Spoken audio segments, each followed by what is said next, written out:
안녕하세요. 수수한 일상의 아름다움을 발견하는 언니 스토리 맘입니다. 최근에 최근은 아니지만, 예전에 제가 애들 어렸을 때 엄마들하고 만나면서 또 에피소드가 있었어요. 그래서 몇 가지를 좀 이야기 나누고 싶은데요. 첫 번째로는 이제 제가 어떤 좀 약간 말이 좀 센 그런 엄마랑 같이 좀 같은 반이어가지고 아이들이 이야기를 나눌 때가 있었는데요. 오며 가며 이제 좀 만나는 일들이 있었죠. 인사하고 그냥 애 얘기 물어보고. 근데 그 엄마의 아이가 되게 좀 거칠고 좀 이렇게 굉장히 튀는 아이였어요. 그래서 엄마들이 좀 그 아이를 좀 싫어하는 것도 있었고, 또 물론 아이긴 한데 좀 이렇게 선을 넘는 때가 있었거든요. 근데 이 아이가 어떤 남자아이를 이렇게 볼을 팍 때리는 걸 제가 봤어요. 근데 갑자기 그냥 장난치다가 갑자기 얘는 팍 때렸는데 여기가 빨가면서 얘가 되게 기분이 안 좋은 것 같은데, 너무 이렇게 순한 아이다 보니까 울지도 못하고 화도 못 내고 막 당황해서 그런 표정을 제가 보고, 아, 이거를 이렇게 때린 아이 엄마한테 말을 해야겠다라고 생각해서 좀 그 강한 그 엄마한테 말을 했는데, 그 엄마는 아니나 다를까 그냥 애들끼리 장난인데 뭐 그런 것 같고 그래, 그러면서 저를 되게 예민하게 생각을 하더라고요. 그래서 그럴 때는 제가 근데 만약에 언니가 지나가다가 만약에 언니 아이가 그런 거를 만약에 당했다 그러면은 되게 기분 나빴을 것 같다. 저는 진짜 내가 그 아이 엄마거나 아빠면은 진짜 화나고 혼을 냈을 것 같다라고 얘기를 했죠. 그러니까 그 엄마도 이제 아무렇지도 않게 이렇게 넘기려고 하던 거를 약간 조금 조심해야겠다라고 생각을 하더라고요. 그때서야 하더라고요.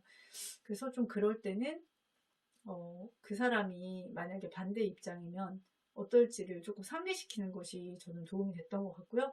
그리고 이제 저희 딸이 킥보드를 아파트 단지에서 타고 있었는데, 어떤 엄마가 이제 좀 어린아이를 기르는 엄마였어요.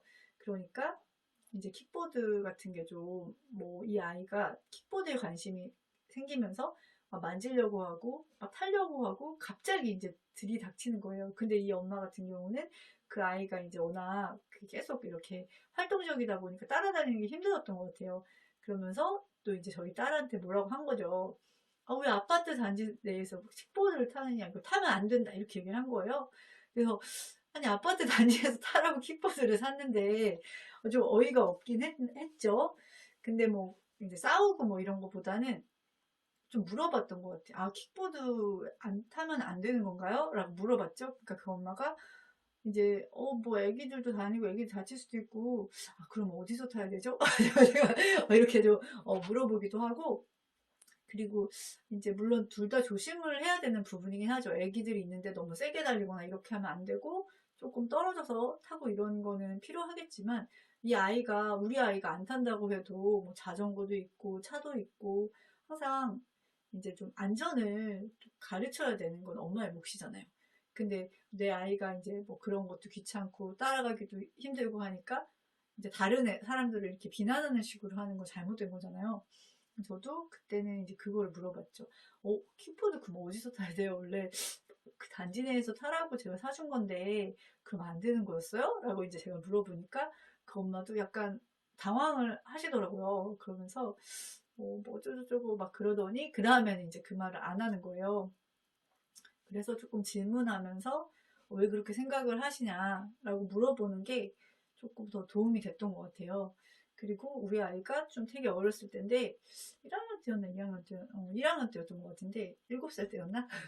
근데 아이가 이제 친구랑 장난을 쳤는데 한 친구가 되게 속상했던 것 같다고, 자기도 잘못한 것 같다, 장난이었지만 이 친구는 상처를 받았다 그러면서 너무 미안하다고 하면서 막 우는 거예요. 그래가지고 내가 이제 얘기를 듣다 보니까 뭐 사실 그냥 넘어가도 될 것 같기도 약간 했었는데, 아, 이거를 정확하게 알려주고 또 사과하는 것도 얘가 배우는 것이 필요하겠다는 생각이 들어서 그 아이 엄마한테 연락을 드려서 뭐 이런 일이 있었다고 하는데 아이가 많이 속상했냐 물어보고, 그 아이가 뭐 약간은 속상했는데 그냥 괜찮다라고 얘기해 주시면서 오히려 그분하고 조금 편해진 거예요.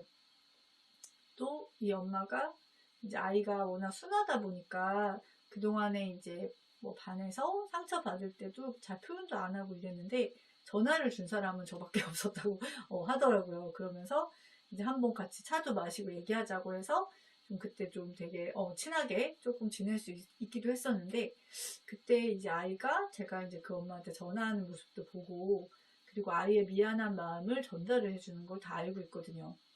그때 되게 좋은 거는 이 아이가 사과하는 것도 용기가 필요하잖아요. 근데 내가 실수건 어쨌든 그 아이에게 상처를 입힌 부분에 대해서는 사과를 하는 게 맞다고 생각이 들고요. 그랬기 때문에 우리 아이도 그런 상황에 있어서 그냥 참거나 그냥 그거를 그냥 뭐 친구니까 하고서 넘기지 않고 그 부분에 대해서 옳고 그름을 얘가 안다는 거죠. 그리고 잘못한 것에 있어서는 나도 사과를 받고 용서를 하고 그런 과정들을 아는 게 되게 중요하다라는 생각이 들더라고요.